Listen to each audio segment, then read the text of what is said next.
Hello, everyone. Thank you for being with us today and welcome to Unheard Stories. I am Loubna Hassanieh. Unheard Stories is a monthly event that covers a wide range of topics. It is designed to bring our community together and shed light on the many journeys and legacies of success, creativity, and philanthropy.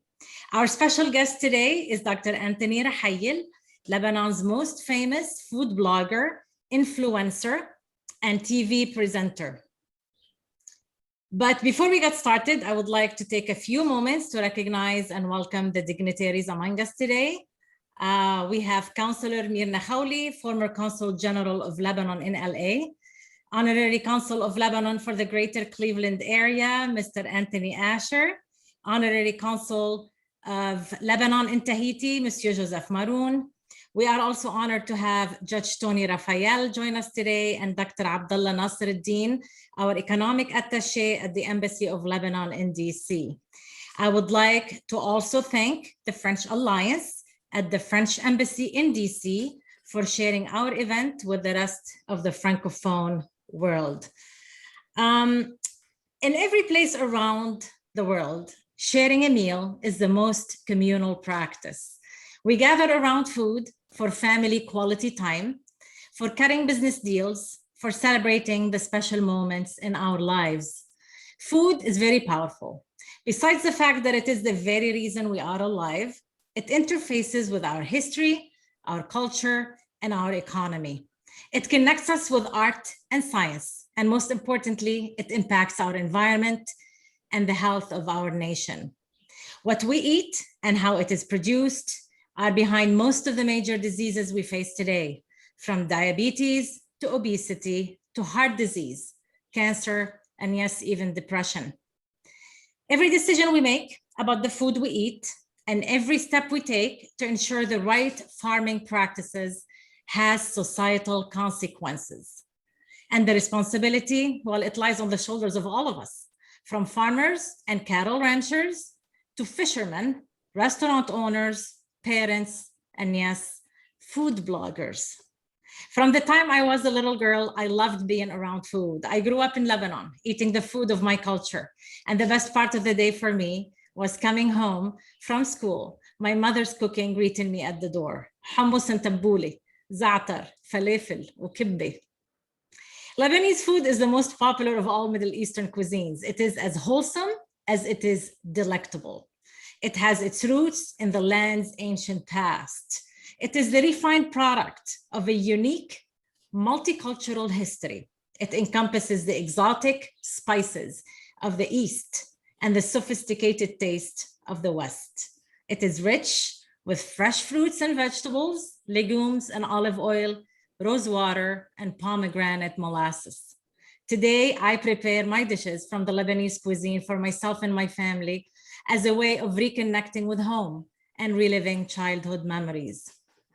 To give Lebanese cuisine the attention it deserves, we're privileged to have with us today Anthony Rahayel. Anthony's love for Lebanon takes him around the world to spread the real image of authentic and beautiful Lebanon. A prominent career in oral surgery could not stand in the face of Anthony's passion for food.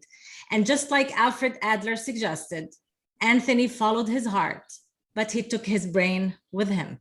And with that, he stole the hearts and minds of hundreds of thousands of people around the world. Anthony Rahayel, welcome to Unheard Stories. Hi. So the way I usually start is good morning, good evening, all around the world, wherever you are, Lebanese or friends or supporters or believers or followers. Thank you for watching, and this is how I always start. Thank you for having me, Loubna, and I'm very excited and happy to be here. Well, thank you for being here, Anthony. I wanna tell you one more thing before we get started. I think you are a breath of fresh air. What you're doing today is allowing us to unearth a part of Lebanon, Anthony, that has been drowned by a loud, rampant, and at times unforgiving wave of social trends. You are connecting us with our past and with a part of our history, uttered by the very people who make history, will never be forgotten. That part of history will never be forgotten because of you. So I thank you for that. Thank you. Yeah. You say you are on a mission to show the world the most beautiful country on earth. You've repeated it thousands of times that Lebanon is that most beautiful country in the world. لبنان أحلى بلد بالعالم. Can you describe to our audience today in your own words why you think Lebanon is the most beautiful country in the world? Because Lebanon is complete. So we need to start by dissociating what Lebanon as a land, Lebanon as people, Lebanon as politicians, Lebanon as whatever you know about Lebanon. And Lebanon is complete. Lebanon is a country that has been here for thousands of years. Lebanon has exported to the world the alphabet. Lebanon is more than 6,000 years old. Lebanon is full of stories. Lebanon is full of good food. Lebanon has the sea, the land, and definitely the mountains. Lebanon has snow. Lebanon has an amazing summer. Lebanon has more than 4 seasons. Lebanon has more than 300 days of sun during the year. Lebanon has anything you might imagine, from plantation, vegetables, and fruits. Lebanon has amazing food. Lebanon is where vegetables taste vegetables and fruits taste fruits. Lebanon is where you have more than 200 plates on one table and where sharing is caring. Lebanon is where the family unites. Lebanon is where someone doesn't go out of home or leave home until he's married and not before. Lebanon is where the family gathers on a Sunday. Lebanon. I can go on and on and on. Lebanon is where 16 million expats have been controlling, ruling, enjoying the world and known all around. Lebanon is where education is. Lebanon is where 3 languages are spoken with 90% of people. And I would continue again and again. And then dissociating what Lebanon is, how people treat Lebanon and how Lebanese would act about their country and how politicians would do in Lebanon. This is very, very important. So when I say Lebanon is the most beautiful country on earth, definitely because Lebanon has greenery and Lebanon has great weather and so on, but Lebanon has a core. Lebanon is something that is unseen, unheard. Lebanon is where many civilizations have passed. Lebanon is where Christ has passed. Lebanon is unique, different, the center of the world with all due humbleness and respect to all the other countries around the world. Lebanon is where you can spend a year and still have something to discover, is where the soul speaks history, is where a smile can unite people. So this is for me Lebanon, and this is why I want to show it to the world. As not seen on TV, Lebanon is not the Lebanon of the news. Lebanon is not the Lebanon of 8:30 p.m. Lebanon time. Lebanon is not what people say. Lebanon is not what the news and televisions show you all around the world. Lebanon is something much deeper than that, and probably we need a little bit of education to start respecting our country more and remember every single day of our life what did we do for our country and not what our country did for us. So I think I've answered the question pretty well, and invite you to love your country even more. Yes, I do. Trust me, I do. Thank you for that response. When we watch you on TV, like I'm watching you right now, or on YouTube, it's very easy to pick on your cheerful, high spirits, Anthony. Your voice is bubbly. Your outlook is always upbeat and positive, and that's a delight. Part of what you do is to taste different foods. The way you describe a dish when you taste, Anthony, is just mouth-watering. You deconstruct the dish and cleverly reintroduce to us each of its ingredients, making us experience, though vicariously, every single pleasure your taste buds are experiencing. Where does this passion for what you do come from, Anthony? What made you finally realize that your passion lies outside your profession, okay? And that a sense of duty was calling you in a totally different direction? It's a build-up of many things that started probably during school days when I was 12, and I still remember when I first went to a scout camp. And back then, I wanted to be a cook, I wanted to be a photographer, I wanted to be a collector, I wanted to be lots of things. 17 years of scouting made me a different person, made me a unique person, made me someone who loves and appreciates little details of life, and that is something I repeat again and again. My previous life was 15 years of photography, and my logo and tagline was the details of life. And then came 10 years of nightlife business, I would say business, but nightlife coverage, crowned by a book, and the book was night secrets uncovered of Lebanon. And then came food, where food unites, where food is the international language of happiness, international language of unity, where colors are amazing, where flavors, where your five senses are activated. It saddens me to see people who just eat to eat, but because food is just an experience of an hour or two. Personally, it's an experience that starts at 7 a.m., ends at probably midnight, where I eat 24/7. But it's all about the colors, the flavors, the aromas, the love put in every single dish, and what happens behind it. How did I reach here? I really don't know, but it's a mix and match of a million things. Probably my 22 countries which I visited while giving lectures about lasers and dentistry and surgery and so on, and the other 22 countries that I visited while traveling the world and eating and meeting people. It's the love of food, definitely, but the love of heroes, love of people. I always say it's not about me, it's about the people I meet.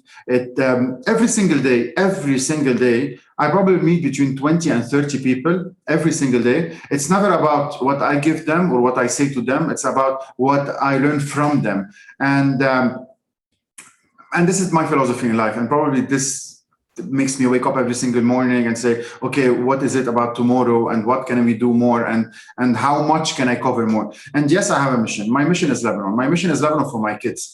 My mission is Lebanon for the next generations. My mission is to cover and film and put en relief, we say in French, and put up front every single hero in Lebanon. What is a hero for me? A hero in Lebanon or outside of Lebanon is someone that has worked so hard in his life and unfortunately has not been appreciated. And to be a hero, you do not have to be a businessman or have succeeded in your life with millions of dollars and so on, or probably wearing a suit and a tie. A hero is someone that has worked very hard, has created a family, has created a business, has supported his entourage, and probably has continued a very hard-working small business that his parents have started. So for me, these are the heroes of Lebanon. These are the hard workers that I'm trying to film as much as I can for the next generations to learn from, to understand, to believe, to not forget, and for the internet to cherish, and for them to once probably in their life look at the camera and say, we have been respected, we have been known, we have the chance to give our story for people to learn from. And I invite you all probably when we finish to watch one of the latest videos which I published 2 days ago called Heroes of Lebanon, where you would see probably around 35 or 40 faces, each one giving you one sentence. And these are for me the heroes of our country. Yeah, thank you. And as you were saying, you went through from one thing to another, and you were not afraid of change. Apparently, you wanted to move with your passion and where your passion was taking you. And, you know, we are all subject to social imprinting since childhood, Anthony. And to say the truth, this social imprinting limits our individual growth and can very well distort how we perceive reality and life around us. And you created that paradigm shift several times for yourself, and that's absolutely outstanding. You redefined your own mission in life, and you opened up a whole new world of opportunities for yourself. I commend you for that. Thank you. You created a food blog called No Garlic, No Onions, and you started it, I think, back in 2010, and have been growing it ever since. Well, the name itself is very fun and catchy. Can you start by telling us how you came across that name and maybe what your mission was specifically with No Garlic, No Onions? Let's start by the name. The name is that I'm allergic to both raw onions and garlic. So unfortunately, I cannot eat both. And probably since I was born, but never knew until I met my wife in 2009. And from day one, she told me, okay, my dad is allergic as well. So you are allergic, so stop. And my life changed because I stopped being sick. And I understood that there are things in life that you cannot eat. Every single human being has something that he cannot eat. But unfortunately, continue on eating and saying it in the Lebanese way, بيزعجوني بس طيبين. Okay, or بيزعجوك or طيبين. So or eat it or not. So accordingly, when I stopped garlic and onion, my life changed. So when I reached the point of starting that blog, it was very easy and common name because every time we want to go out or we're invited to dinner or we want to eat something, it's about please no garlic, no onions. So please no garlic, no onions became a brand name. And this is how the idea started. It started in actually 2012, 13th of March. I cannot forget the date, as a blog, and a secret blog. Nobody knew who I am. Nobody knew the person behind it. And my idea and idealism of things was, I was fed up of seeing the top 10 list of restaurants all around the world paid for. Advertising, lies all around. Everything that you see is paid for. Every advertisement that is true is not, and so on. So I wanted to create a blog where you know where to go, what to eat, what to do, with always having the picture of the bill at the end of my series of 50 pictures, and writing the details of experience from the valet parking, the experience, what did we eat, the waiters, the food quality, and so on, without pretending that I'm someone who knows, or a chef, or a critique. But it started well, people followed, loved it, tried it, and so that, yeah, at the end, this is how it is. So I started building trust. But it was not enough. So 2014, I approached MTV for a TV show, and the idea started by, I want to promote Lebanon. I want to film Lebanon, inspired by probably the 20 minutes of positivity and news on TFA about friends, and probably 15 minutes of news, and not 35 minutes of negativity. And it was a very hard journey that started back then, because it was a big no. Why would someone watch something positive about Lebanon? It's not advertisable. We cannot get advertising about it. But I kept on continuing and wanting to be, and lobbying for it, and then it happened. And the idea was, okay, I wrote reviews, but I don't want to be the person for people who have a phone, an iPhone, a tablet, or people who know technology. I want to go on TV, to the kitchens of housewives, of people who do not have a phone. I want to be the person of the common people. And this is how it started, 2014. Today we are at 3,000 videos on YouTube plus, already 500 episodes on TV. It started as a show that appears on Sunday at 9 a.m., and then Saturday and Sunday, and then every day, and then 3 times a day, and people are loving it, and I hope you do too. So the idea evolved along the way, from villages to heroes to donations to Lebanon, to heroes around Lebanon, which I've visited Australia and many countries around the world, to success stories of Lebanese around the world and USA. Here I come whenever I have a visa, and that would be soon, surprise. And lots of things that are coming along the way. So I'm very happy that I'm still here for the last 9 years or so, because I adapted to situations, because I grew up and matured with what people want and what people are asking for, and definitely with one mission that never changed. Never get paid for reviews. 2, the love of Lebanon that never changed. And 3, most importantly, always remembering people that there are 3 things you cannot choose in life: your name, which you respect and love; your mom, which you respect and love; and your origin and country, which you have to respect and love. And if you maturely understand these 3, you would live happily. Yes, definitely. Well put. Thank you so much. And you're definitely connecting people together, regions together, and bridging gaps of ideas, also spreading happiness and awareness. Yeah, thank you so much. As a food professional, Anthony, the choices you make, the types of foods you showcase are not only to market certain areas per se, or certain restaurants, they're also to show what you, Anthony Rahayel, believe in, what you think is good for your followers. Is your job easier today knowing that there is a global awareness of the health benefits of a Mediterranean diet, and more precisely Lebanese diet? It is easier probably because people now understand what Mediterranean diet is. It is harder definitely because many cousins of ours are trying to steal our heritage. So it's becoming harder and harder. 1, 2, unfortunately, and what I call, one day I woke up and said, I want to create the culture police. What is culture police? When someone opens a restaurant around the world and uses the word Lebanon and uses the green cedar tree, he has little tiny obligations, of which having Lebanese chefs, 2, respecting the culture, 3, not playing with the food, 4, knowing what he's talking about, 5, presenting something that is worth the Lebanon word, and definitely the cedar tree. So taking the question from that point of view, yes, it is easy, and hummus has been all around the world, and everybody's talking about tabbouleh, and we're talking about the 80% vegan Lebanese meze table, and so on and so forth. But is it well used around the world? Is it respected around the world? So what's happening to our Lebanese culture? What's happening to the Mediterranean diet? How is it used from across the Atlantic and so on? So the mission has been probably harder lately, refocusing on the origins of things, how to do it, what to do about it. And it's not only about eating a cucumber and saying it's fresh, or cutting parsley that is super thick and big as a mint leaf and saying it's tabbouleh, or other things. So accordingly, I'll be fighting and continuing to fight to protect a heritage I believe is 1,000 years old or more, and hopefully it will be respected as it should be. Yeah, thank you. Well, to emphasize the benefits of the Mediterranean diet, Anthony, it has been shown that the Mediterranean diet improves brain and heart health and also prevents cancer and diabetes. So here you have it. When I first came to this country, Anthony, olive oil was not something you could dip your bread in, okay? And now I see za'atar, for example, on the shelves of local US supermarkets, and hummus, like you said, is always king, the hummus dip. You also have a TV show, Anthony, called Mechwar. You touched a little bit on that.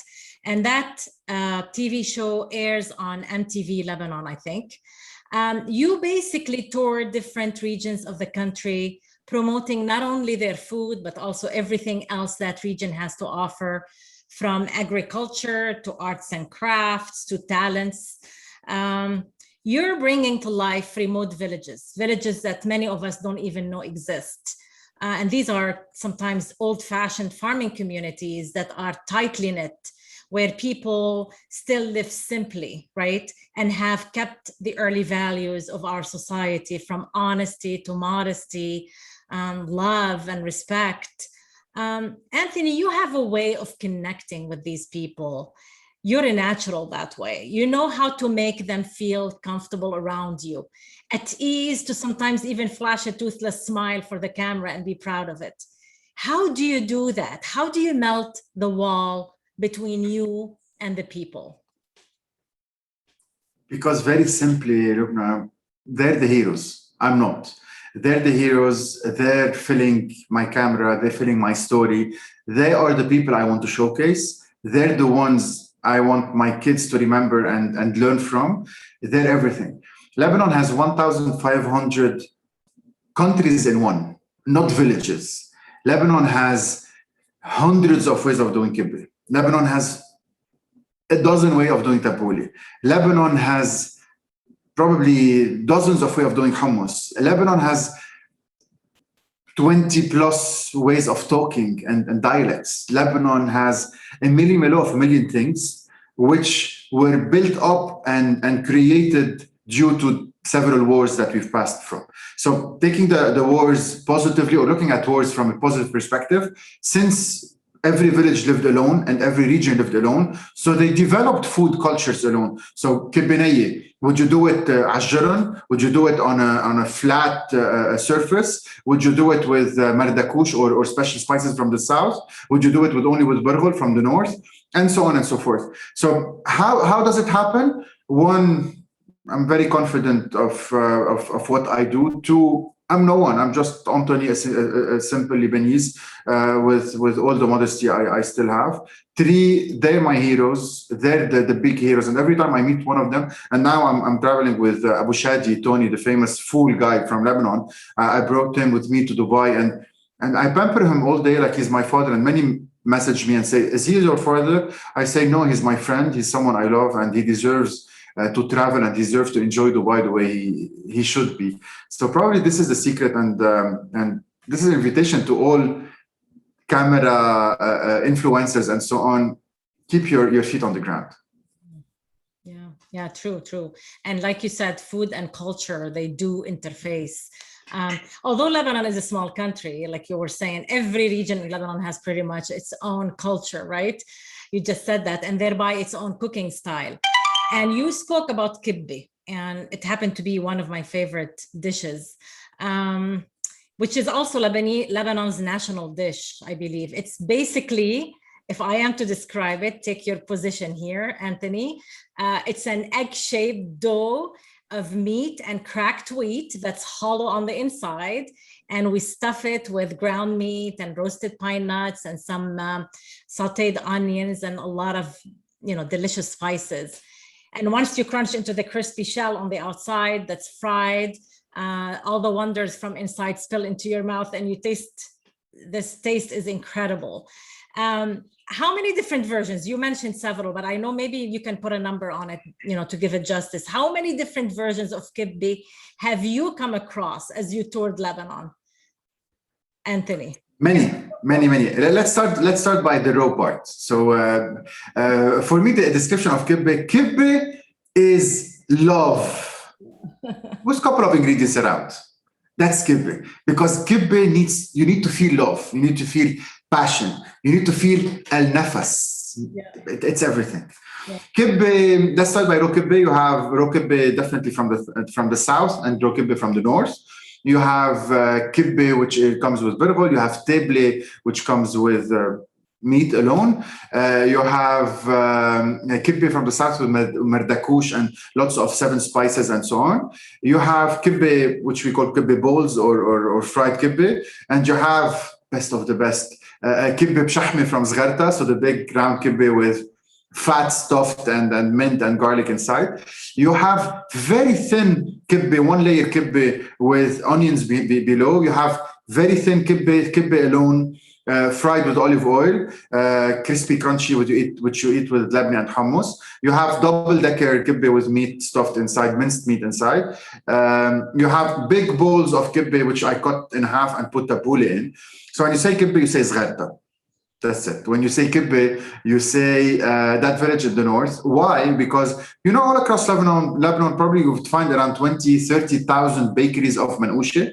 And only in Zgharta, you would find 2 bakeries of kibbe and nothing else. They do not do bread. They do not do manaish. All they do is you bring them your kibbe platter or kibbe saniye tray from home. Kibbe is covered with olive oil.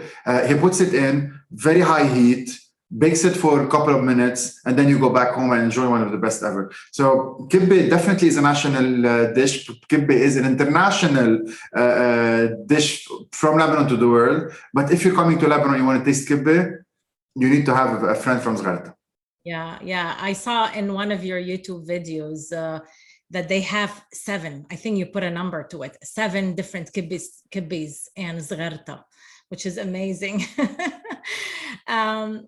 Anthony, there's so much history in Lebanon, right? We have, I don't know if everybody knows that, 11 Phoenician cities and towns that have been continuously inhabited throughout history, okay? Thousands of years.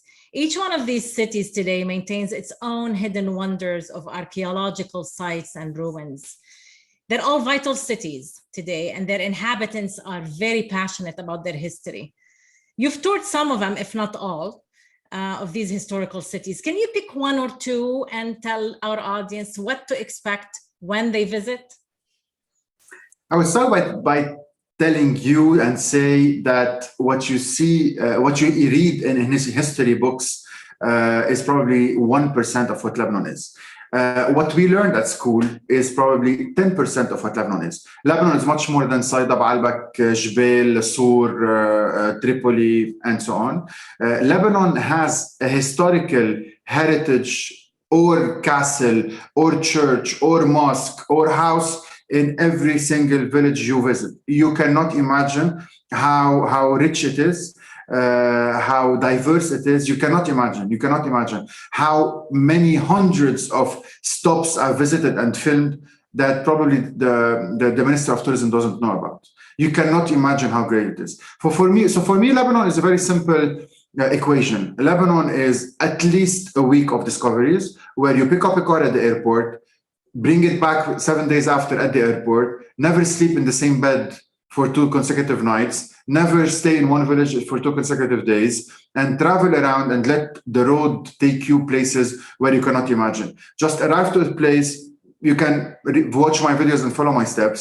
Arrive to a village, go down to the bakery, the butcher, or the dukkan, the small grocery store, and ask, what do I do here? And you will be led from a village to a village, to a space, to a place, from a place to another. You will have new friends. You will come back with the biggest variety of pictures and portfolio of creations, and you would say, yes, I probably know a little bit of that gem called Lebanon. Lebanon, as seen on TV, Lebanon of the news, Lebanon, Beirut, Trablus, and the famous cities is not the real, true Lebanon of the heroes I always talk about. Before ending that part, I opened an article I've written previously, and let me tell you about kibbeh. The ones I wrote about are 14. كبة بشحمة، كبة بصينية، كبة قراص، كبة بصل، كبة تلقطين، كبة حيلة which is vegan، كبة قراص، كبة لبنة، كبة بطاطا، كبة نية، كبة صاجية، كبة شريش، كبة رز، كبة حمص، كبة سمك، كبة سمكية، كبة أرنبية، كبة لبنية، كبة بالكرز، كبة كشك، and the list goes on and on. Amazing. Well, yeah. To give justice to the 11 historical cities, there's Baalbek, which has been designated as the UNESCO World Heritage Site. It has ancient Roman ruins and has been continuously inhabited for 9,000 years. That's just one of the 11. And also you have Beirut, you have Jbeil, Butrus, which is Batroun, and so on and so forth. The landscape is very rich. Anthony, now more than ever, it is dire to recognize that food, with the way we grow it and the way we harvest it, even package it, cook it, and eat it, is crucial for our health. Jean-Antoine Brillat-Savarin, who's a great food philosopher, once said, and I quote, "The future of nations will depend on how they feed themselves," unquote. How committed are you, Anthony, to addressing the food issues we are facing today, from hunger and poverty to creating employment, sustainable and environment-friendly farming practices to maybe preserving farmland? How do you go about addressing these issues as you do your daily work? In 2021, 2020, I would say what COVID taught us, food security comes first. Food security is very important. Food security is everything. And I would tell you something I always say in Lebanon: instead of paying money and building Ministry of Tourism, I would pay a lot on the Ministry of Agriculture and let people have enough food to be satisfied, and then tourism would come next, because you need a country that is fed well, people who are fed well, food is enough, and then they would know how to think to do tourism and not the vice versa. So many people are saying today, let's focus on tourism because we need tourists, but let's start by feeding people, and then tourism would come next. So accordingly, part of the adaptation I've been talking about, part of the maturity of my channel, my work, and everything I've been doing, for the last 2 years, I've been focusing more and more on agriculture. I've been focusing on Moune, locally produced food.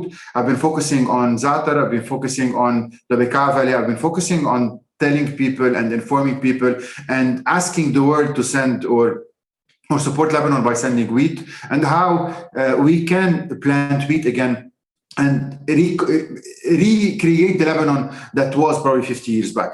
50 years back, Lebanon was a self-sufficient country where every family used to plant something: wheat, hummus, chickpeas, and so on, lentils, and so on. And every family would exchange with others. So the barter concept. And yet we forgot about the land. It was easier to import everything from China and other borders. And Lebanon turned into a green field. Yes, it is green. We love trees, amazing. But under the trees, and what people do not know, are lands prepared to be planted. So yes, we're back to plantations. We're back to making sure we are planting. We're back to, yes, if I have 1,000 or 2,000 square meters next to my house, I would plant them and not leave them to build another house on them. So we're creating a different culture in Lebanon, and probably people are getting educated more and more on food security, which is I need to plant, I need to make sure my family is fed well, I need to go back to the village, I need to understand what the village can give me, and forgetting or staying away from the city with all the negativity of the city. And yes, in Lebanon, probably you're hearing a lot of negative things about Lebanon, but if you compare what's happening to the city and what's happening in the villages, at least in the villages, people love each other more. You can eat, you can plant, you can harvest the land, and in the city, all you have to focus on is your salary, which has become peanuts today. So yes, I'm focusing as much as I can on what we call lately food security, which has all of what we talked about. And Lebanon is one of those lands. Since when we started, we talked about 300 days of sun. Yes, we can plant anything and everything. Did you know that one of the best avocados in the world are in Lebanon, are planted in Lebanon? And yet we import from Mexico, California, and other places. Did you know that in Lebanon you can plant anything you might imagine? Anything, from probably cocoa beans to lychee to you name it. So yes, if you go back to the land, we can reunite and rebuild the country. Yeah, it's also the land of olives, right? Definitely. Trees in Kura. You also teamed up and with South Lebanon. Yes, Kura definitely. But when you taste the olive oil of South Lebanon, of Dermimes, I won't say you change your mind with respect to Kura, and I love the olive oil of North Lebanon, but we tend to forget South Lebanon as well. And these trees are thousands of years old, right? We have the oldest trees in Lebanon in a village called Pshale that is 4,000 years old. Oh. And still gives, right? Yes, 4 of them. Nice, that's nice. You also teamed up with other organizations, Anthony, right, to help local farmers and rural artisans showcase their products. So you're basically help preserving agricultural land and farmland and supporting healthy and organic living. Thank you so much for that. Do you feel your hard work is paying off, Anthony? What feedback do you get from people, especially those like me, who left Lebanon a long time ago and thereby have been kind of disconnected from it for a while? What do you hear back from people living abroad? Amazing things. I can give you numbers, how many views I have per day, 100,000 views on my YouTube channel per day. 90% of my views are from all across the world, 10% from Lebanon. Only support is amazing. I cannot walk all around the world and not have people stop me and take pictures and ask and talk and smile. And my work is being paid off by only seeing the reaction of people's faces when they see me, and the happiness that happens around, and how we meet, how we kiss, how we take pictures, selfies, and so on. So spreading happiness and sharing joy is what I do, and I love to do, and I will still continue to do as much as I can. And seeing people embrace that is amazing. It's beyond words can describe. The success, my personal success ratio or KPIs, is not about how much money I have. It's not about probably how many countries I've visited. It's not about how many videos I have. It's about how much happiness I have spread around the world. And thanks God to date, I'm doing it good, I believe. Yes, you are spreading happiness. Believe me, that's what I hear from everyone when we talk about you. Anthony, it's no secret that Lebanon is struggling to survive. Do you find it difficult nowadays to convince people to remain optimistic, to see the beauty the way you see it around them, when their minds are really stuck in survival mode? Let's not generalize. And this is the first thing I start by saying, because again, what the news tells you is not what's happening. The news generalizes on Lebanon is in bad shape, everybody is not eating. This is not how it is. 5 million Lebanese, and yet work continues. Traffics are huge. Restaurants are full. Supermarkets are okay. And yes, we have a problem, and we have people that are facing issues. I would say buying good food. Nobody's starving. There are problems that are happening, but these problems are part of life and probably happened in India and in China and somewhere else around the world, in Africa and so on. we always remember, and we have to remember, that Lebanon has been here for the last 6,000 years. We've been occupied for more than 400 or 500 years by the Ottomans, which tried to starve all the region. Did they succeed? No, we're still here. We had one of the worst wars ever for 30 years. Did it erase Lebanon? No, we're still here, and so on. So I have a personal mission I'm going to continue doing. Whoever wants to watch it is free to. Whoever doesn't want to or feels embarrassed by can stop. That won't change me. So instead of changing to negativity the way people want me to change, I would continue on doing what I do and changing them to positivity. And this is harder, definitely. It's easier for people to take you down to them because it's way harder for them to go up to you. And yes, I'll continue and so and until whatever. So it is harder. Probably yes and probably no. My mission continues, my ambition continues, and my target has never changed. And this is why nothing has changed on the account. Never. I get harassed sometimes. I get messages sometimes. I get positive and negative comments. Do I change? No, because I know what I want, and that would not change. So this is how it is. Thank you for what you're doing, really. And I always say the responsibility lies on the shoulders of all of us, not just you, Anthony. We should all chip in. I said that earlier, and I know I cannot say it enough. Each one of us should undergo the change we wish to see in others. That's to paraphrase Mahatma Gandhi for you. If each one of us makes a little effort, for as long as our minds and hearts are focused on the collective good, not only the individual good, then we are prone to get where we aim to get in life. It's an easy formula, like you said. The collective will of the people is very powerful, and we should use it in the right direction. If Lebanon, with her valleys and rivers, with her seaports and mountains, can hear you today, Anthony, what would you tell her? If the cedars of Lebanon that are so majestically perched on the mountains of Psharri and Baruch are listening to us right now, what would you promise them, Anthony? That people would respect you more, because Lebanese in Lebanon do not know what they have and do not appreciate what they have. That's unfortunate. Yeah, we will get there, like I said, together.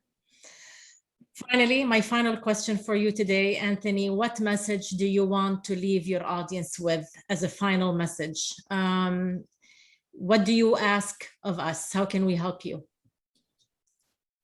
Believe. Don't stop believing. Don't forget. It's exactly like your name that you never forget, your mom that you never forget. These are values that are very important. Don't forget who you are, where you stand from, where did you come from. With all the success that you have around the world, don't forget Lebanon. Supporting Lebanon is not by sending money. Supporting Lebanon is not by coming back to Lebanon. Supporting Lebanon can simply start by talking positively about it. And this is what I only ask. It's very simple, very easy. Remember who you are, remember where you come from. And every time in a dinner, every time you are asked, every time in a conversation, they start negatively bashing and saying bad things about Lebanon, take it to a positive ending and say, no, this is my country. You do not have the right to talk negatively about it. And this is one way of having an international lobby and polishing Lebanon's image. I don't know, the image around the world. That's it. And this is how we can recreate the country. What's happening lately is Lebanon and Lebanese are having hard time living all around the world because the image is bad, and it is our fault. Yeah, and definitely put country above everything else, right?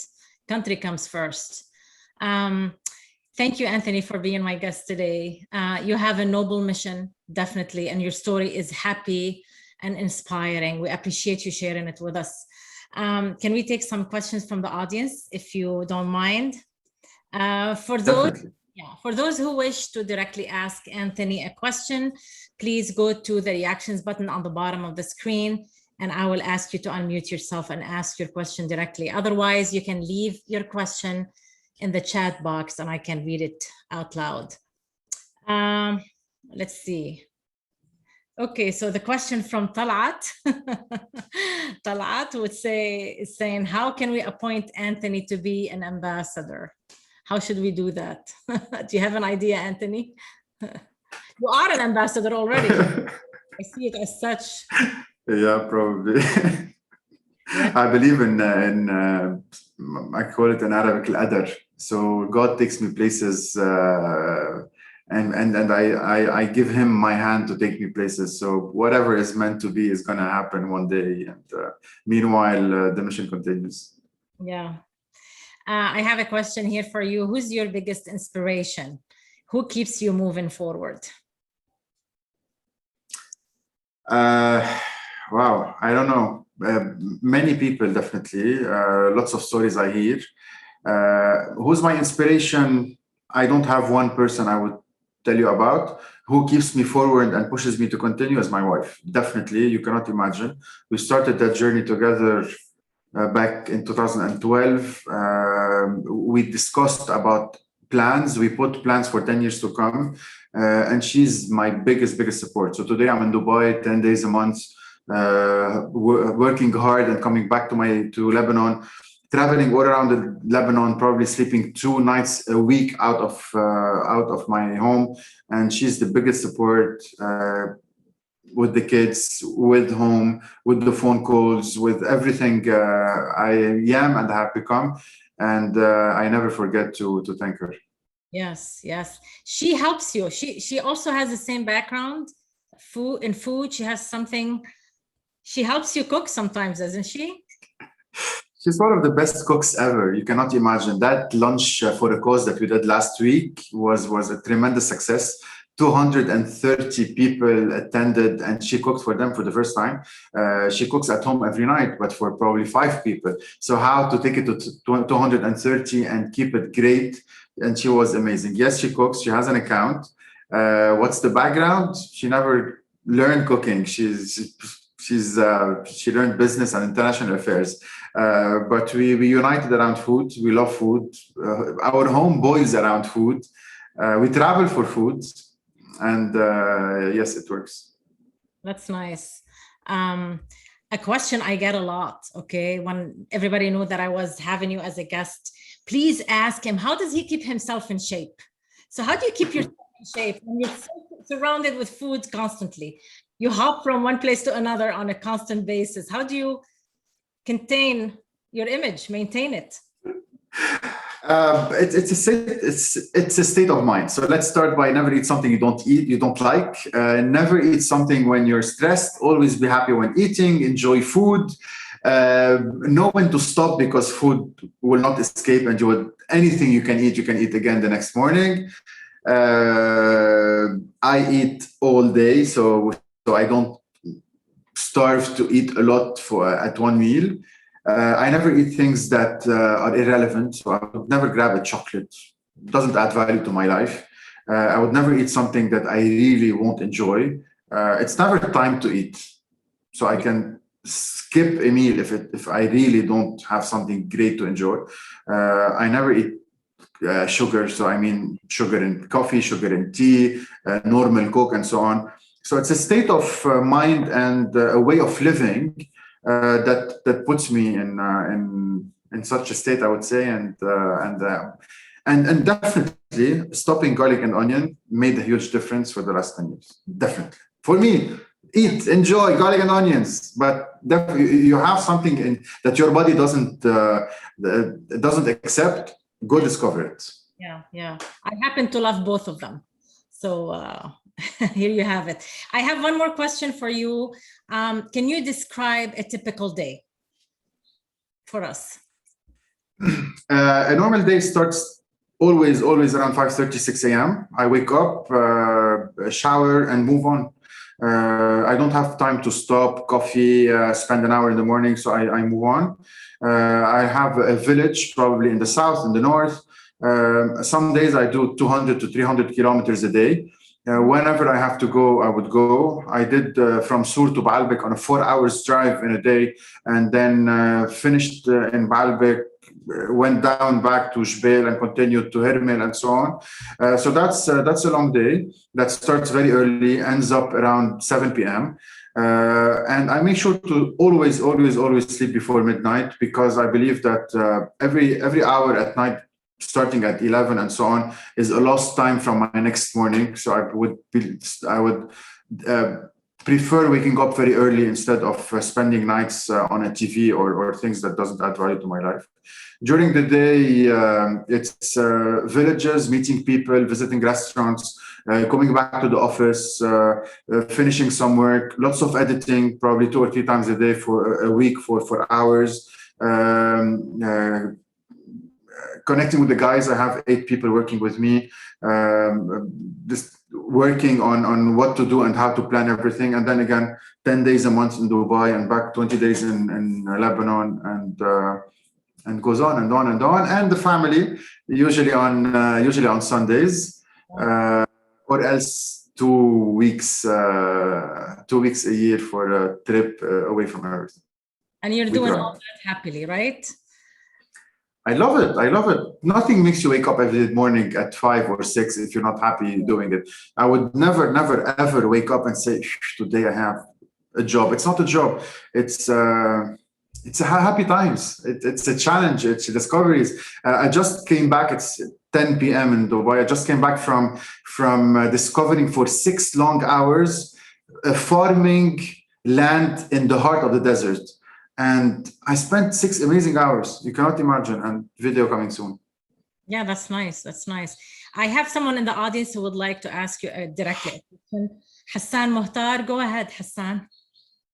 Anthony, what a pleasure to finally see you and meet you. It's unbelievable. I mean, I watch you all the time on YouTube. I follow you all the time.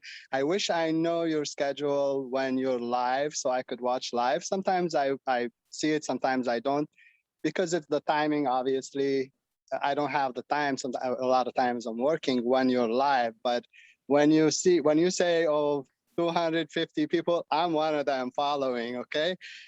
So what an honor. I mean, I love your show and your program and your attitude and your smile and how you focus on the smile of others. It's amazing. And I'm sure you hear that all the time. That's not what I wanted to say. You take the Lebanese out of Lebanon, but you can't take Lebanon out of the Lebanese. You know, we travel. I left Lebanon 33 years ago, and I make my home like, how would I be if I was in the village? So with the little piece of land that I have, I want to show you. So here's my backyard, and I have a little piece of grass. I cut a little piece, and I built a planter so I could have my tomatoes. And I see tomatoes. Look at these tomatoes. You know, I just picked one, and look. So I have eggplants and stuff. I just wanted to show you, you know, when you say, you know, the people that leave Lebanon is inside here. I know it hurts. We wish to go back, but what can we do? We live here now. Second part. You're amazing. Another question. Okay, no garlic, no onion. Obviously, it has something to do with you because, okay, I could get away with garlic, but onion, man, I mean, every little thing. I cook myself a little bit. I use that in everything. How could you get away with that? You know, I'll tell you how we do it at home. So to be able to eat cooked onions, I would take onions and shred them. So we shred them at home. So we have the essence of onions without having the crunch of onion, which kills me. So try shredding onions. It makes all the difference. Yeah, but I do that for my son, but I thought you don't like onion. No, I'm allergic. I'm sorry. It hurts me badly. Oh, I'm sorry about that, but it's a pleasure. Yeah. Thank you so much. Hassan, thank you. Anthony, I have a question for you here from Lina Hijazi. She's asking, how do you support yourself while you're doing all this? I'm a consultant. This is why I'm in Dubai. This is where I travel to see my clients. So I'm a consultant in the hospitality. and food industry, I would say, more on small companies, startups, and putting strategies of how companies can grow and so on. To be able to keep no garlic, no onions clean as such, which I love and would never touch that. I have my side jobs which take a lot of my time and hard work, much more than no garlic, no onions. I wish I can do no garlic, no onions 30 days a week, a month, all year. But definitely I have a family and we have equipment to buy and lots of things. Understandable, yeah. Yeah. Dr. Abdullah Nasruddin from the Lebanese Embassy in DC would like to ask you a question. Thank you, Loubna. Anthony, really, and I just wanted to share with you something. And I follow you, I watch you, but sometimes I avoid you.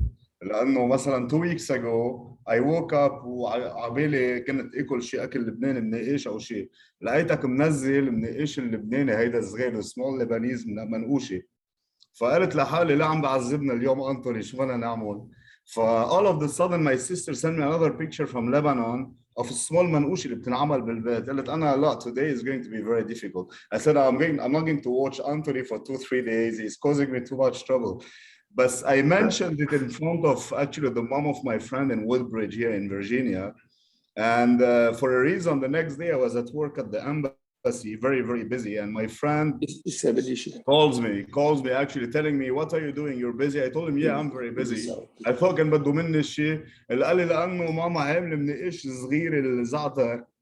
قلت له لا بدي مشغول أبدا هيني جاي. I actually left. I drove 1 hour to eat it. So sometimes you cause us a lot of problems and it's better to avoid you. But thank you very much for everything you do. You make us all very proud. And I always say that you don't actually promote the food, you promote moments, you promote a kind of a moments of joy and happiness, which makes us all actually proud and happy. Thank you very much, Anthony. Thank you, Loubna. Thank you so much. Thank you, Abdullah.